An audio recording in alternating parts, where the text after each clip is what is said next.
A presentation of self for the use of God, and a presentation of substance for the seasonal provisions of God's people. There's one last thing. There is the presentation of a strategy. It's still right there in the text. I'm still in chapter 2, verse number 11, for the text says that on coming into the house, they saw the child and his mother with his mother Mary. And they bowed down and worshipped him. They opened up their treasures and presented them to him with gifts of gold, of incense, and of myrrh. Do you see that? Yeah. Okay. So we understand that they presented themselves when they bowed down and they worshiped. They presented their substance when they offered the treasure. But then they also presented a strategy. See, wise worshipers understand that after they get themselves out of the way, and after they're willing to give God whatever he wants, that they give him also what they want. Amen. Okay, let's see if I can work that out. 2 Corinthians chapter number 9 says this. Each man should give what he has decided in his heart to give. In other words, the choice is yours. Not reluctantly or under compulsion, for God loves a cheerful giver. Amen. Well, why is that? And God is able to make all grace abound to you, so that in all things, at all times, having all that you need, you will abound in every good work. Okay. So these wise men came after following a move of God into the presence of God, and offered themselves, offered their substance, but then offered him what they wanted to give to him that was going to get to them what it is that they needed from him. Okay. They had a strategy. They didn't just offer anything. They offered something specifically. See, this is why 2 Corinthians says each man should give what he has decided in his heart to give. Well, what is it that you want? What is it that you want, and are you giving in accordance to what you want? Okay. See, if you haven't figured out what you want, then you're just giving willy-nilly, and how do you know if you haven't received it? That's right. That's right. That's right. That's right. If you have no plan for what you want, if you haven't set your sight on what you desire, then how do you know that what you receive is not what you've sown?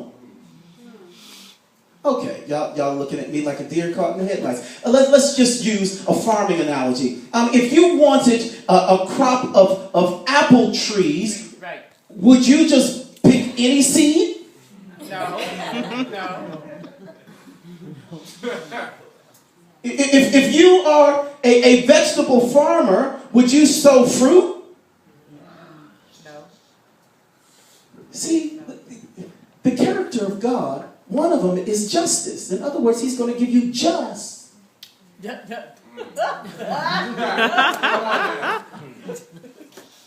You have received exactly what you sowed. The Bible says that if you want to have a friend, show yourself friendly.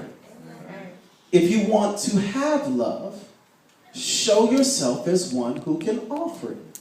It was a seed that brought you here, but now you're not intending to the seed to bring you there?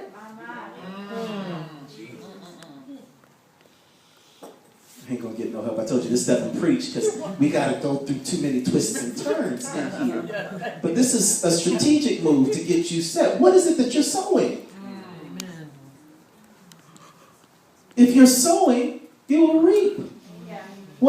God will not be mocked. Right. As a man soweth, so shall he reap. So why does the law of reciprocity work in everything but your giving?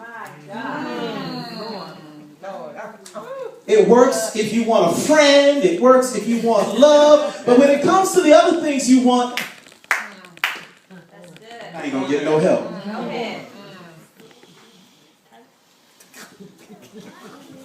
It says 2 Corinthians, did y'all find it? Because I know some of y'all wanted to check me to make sure that I was reading the Bible. But 2 Corinthians 9:7 says, each man should give what he has decided in his heart. What does your heart desire?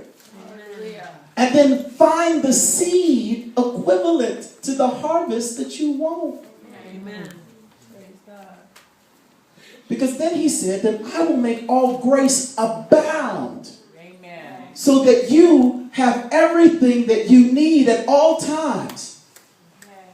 So that you could do every good work. Let me just clear this up so that we don't think that God is some kind of a spiritual slot machine. Let me tell you the reason why God will honor this law. Because he knows that after he supplies what you want, he will have no problem getting you to do what he wants. Amen. I'm not going to get any help. See, now mind you, this is my third point. My first two, you needed to adhere to. This is progressional. You don't just hop to this point if you haven't surrendered. You won't see the law of reciprocity if you have not surrendered yourself to him. You won't see the law of reciprocity if at a moment's notice in worship he tells you to do something and you won't obey. Right. Reciprocity is the third stage of worship. Are y'all still there? Yeah. If you have cleared the hurdle, then we're close to the finish line, because he says, so that all grace may abound, so that in every good work. Yes. See, the goal for God in supplying reciprocity is so that good work can occur. Yes. The reason why it's so dark in the world is because there's not enough people doing good work. Amen. Amen. So once I get your heart's desires, then now you're in overflow, and you're just simply looking for who you can bless. You're no longer coming in for self because you're satisfied. See, but we're so quick to want to jump ahead and satisfy others without ourselves truly being satisfied. And we've got a lot of cantankerous saints who are faking the funk, who are talking about they want to serve others, secretly unsatisfied themselves. So what do? They sabotage every blessing they get. I ain't gonna get no help in here. See, I know we can put on our church face and say how much we love the Lord and how willing we are to do anything that he wants us to do, but we aren't satisfied. And no sooner does he tell us to go and do something, we tell him, well, I gotta go to work. Well, I can't stay. The game is coming on. Well, I can't do this, that, and or the third, because we haven't had our needs supplied. So God, unlike us, is not confused about us. Wow. Come on. And it doesn't make him any less God, ensuring that you are full before he expects you to fill the cup of someone else. There's no such thing as being so spiritual that I don't need anything. I just want to make sure that you're good. You don't get to that place if you're empty. Stop lying. Because in a matter of time, you're going to sabotage that thing. Because y'all looking at me like I'm not telling the truth. How many times has it started out good? Yes. Yeah. But after a while, you started looking at them cockeyed and say, God, now how much longer? Oh, Lord. When is it going to be my turn? I see you blessing everybody else with this, that, and or the third. But you see me, I'm still over here with peanut butter and jelly. And they're going... Now, if you ain't never said that, then this isn't for you. I apologize for insulting your character.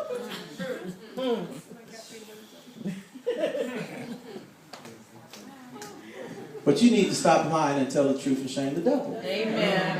Amen. And God's not going to let any of us walk into a brand new year and not have the opportunity to be wise worshipers. Amen. Where we sacrifice all week long for some spiritual foolishness and then come in talking about how broke we are in the service. We give of ourselves so much to everyone else and then expect God to come and fill our tank up in the sanctuary. Not realizing if you just fill up that hole.